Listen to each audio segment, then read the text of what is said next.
Holi is not just about colors. It is a festival of fire, revenge, divine love, and an epic battle between good and evil. But who started Holi, and what secret rituals have been lost to time? Get ready to discover a version of Holi that no one has ever told you before.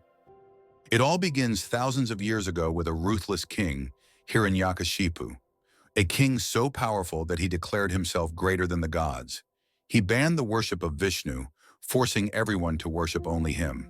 But his own son Prahlad refused. He was a devotee of Lord Vishnu and rejected his father's tyranny.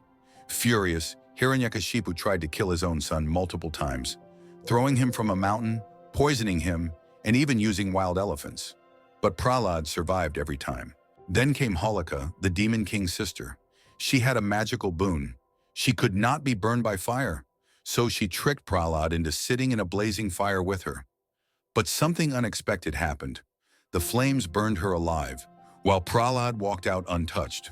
The gods had reversed her power, and evil was destroyed by its own arrogance. And that is why, even today, we light the Holika Dahan, burning away negativity, ego, and evil from our lives. But did you know Holi is also a festival of love? It is said that young Lord Krishna, dark-skinned from birth, was jealous of Radha's fair complexion.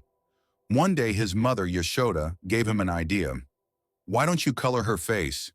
And so, Krishna playfully smeared colors on Radha, creating the tradition of throwing gulal, a symbol of love beyond appearances, caste, or status. This tradition continues today in Vrindavan and Barsana, where Radha's village celebrates Lathmar Holi, where women playfully hit men with sticks as a reenactment of Radha's divine love for Krishna. But here's something no one tells you. Holi was not just a festival, it was a spiritual energy ritual practiced by ancient sages. According to hidden texts, Holi Night was a night of cosmic energy, where spiritual masters meditated in front of fire to absorb divine power. It was believed that on this night, negative energies could be burned, and a person's destiny could be rewritten.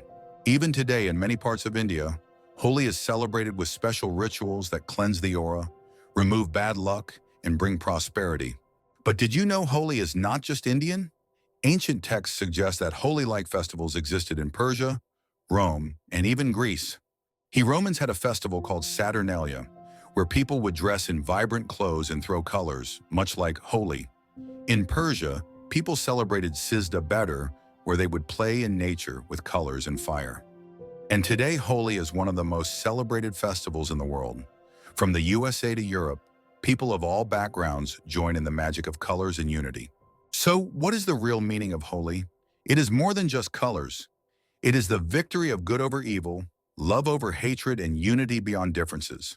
Holi teaches us one thing. In the end, love, truth, and joy will always triumph.